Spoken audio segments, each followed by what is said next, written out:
Hello বন্ধুরা, welcome to Raju মার্পি blog. আর আজকে ব্লগটা আমাদের শুরু হচ্ছে একটা অন্যরকম ব্লগ দিয়ে, যেটা না শেয়ার করলে হয় না। তো আজকে তোমরা দেখতে পাচ্ছ এই গ্রাউন্ডটা পুরো পঞ্চানন্দপুর সুকিয়া হাই স্কুল, যেটা খুবই ঐতিহ্য বহন করছে, পুরনো। এবং সুকিয়া হাই স্কুল সুকিয়া বলে একজন ওনার জমিদারি অংশদারিত্ব ছিল, জমিদার সুকিয়া নাম ছিল ওনার। তো উনি জমি দান করে গেছেন, তো ওর নামে কিন্তু পঞ্চানন্দপুর সুকিয়া হাই স্কুল হয়েছে। তো এটার উদ্দেশ্য হচ্ছে, ব্লগটা করার উদ্দেশ্য হলো যে এই স্কুলের পরিকাঠামো দেখে তোমরা সত্যি অবাক হয়ে যাবে। এই স্কুলটা কিন্তু খুব বেশি দিন নেই, 3 বছরের মধ্যে কিন্তু স্কুলের পরিকাঠামো পুরো ভোল পাল্টে দিয়েছে। এখানে দেখতে পাচ্ছ পুরো গ্রাউন্ডটা কী সুন্দর ইট দিয়ে পুরো বাঁধানো, এবং এর মাঠটা কিন্তু বড়, বাইরে মাঠ আছে, ভিতরে এই পুরো গ্রাউন্ডটা কিন্তু খুব সুন্দরভাবে এটা সাজানো। এবং মঞ্চ যেটা আছে, সেই মঞ্চে কি সুন্দর মঞ্চটা তোমরা দেখতে পাচ্ছ।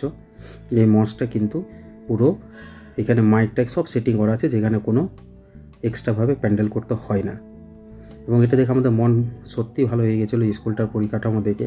চারদিকে আমের গাছ লাগানো মাঝখানটায়, এবং এখানে বাচ্চাদের খেলার অনেক সরঞ্জাম।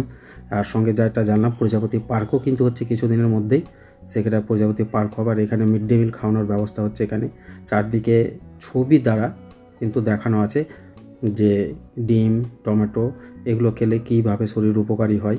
সব দিকে কিন্তু এই যে দেখতে পাচ্ছ, চারদিকে লেখার মাধ্যমে কিন্তু ফুটিয়ে তোলা হয়েছে স্কুলটা গোটাই। পঞ্চানন্দ সুকিয়া হাই স্কুল সত্যি অসাধারণ একটা স্কুল। আর মিড ডে মিলের যে খাওয়ার পরিবেশন আছে, সেখানে দেখতে পাচ্ছ টেবিলগুলো যে আছে সেগুলো কিন্তু সিমেন্টের তৈরি করা, এবং বসার খুব সুন্দরভাবে কত লম্বা করে অনেক ছাত্র একসঙ্গে 100টার উপরে ছেলে কিন্তু এখানে বসে খেতে পারবে। তো এই পরিকাঠামো করেছেন হেডমাস্টার, যিনি এখনকার, তাকে অসংখ্যবার জানাই, এবং ওনার সঙ্গে সমস্ত স্টাফরা এর সঙ্গে জড়িত থাকার জন্য খুব আমাদের থেকে আন্তরিক শুভেচ্ছা জানাই হেডমাস্টারকে, যে এরকমভাবে একটা স্কুল উপহার দেওয়ার জন্য এলাকাবাসীকে। এবং আমাকে খুব সুন্দর লেগেছিলো। মাধ্যমিকের গার্ড দিতে গিয়েছিলাম এই স্কুলে। তো ওইখানে দেখো সেভ ওয়াটার দেওয়া আছে, জল যাতে খরচ কম করা হয় কীভাবে, সেটাও ছবি দ্বারা ফুটিয়ে তোলা আছে। সঙ্গে মিড ডে মিলের এখানে পুষ্টি চার্ট, কী খেলে কী হবে, এবং প্রতিদিন সোম থেকে শনিবার অবধি চার্ট দেওয়া আছে। এটাও কিন্তু খুব সুন্দর একটা প্রচুর এসো বসো আহারে লেখা আছে। এখানে কিন্তু সমস্ত পুষ্টি গুণ সমস্ত কিন্তু এখানে বলে দেওয়া আছে। তো আমাকে খুবই সুন্দর লাগছে। তোমরা যদি ইচ্ছে করে যে স্কুলটা আমরা ভিজিটে যাব, তাহলে তোমরা কিন্তু স্কুলটা ভিজিট করতে পারো। বিভিন্ন স্কুলের বাচ্চাদের নিয়ে, প্রাইমারি বা যা হোক, স্কুলের পরিকাঠামো কিন্তু দেখে আসতে পারো। আমরা কিছুটা সেলফি তুলেছিলাম টিচারগুলো নিয়ে।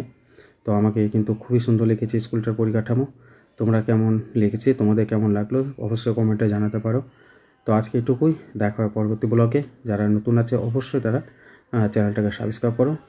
ভালো থেকো, আনন্দ থেকো। আজকে আসি, ধন্যবাদ সবাইকে।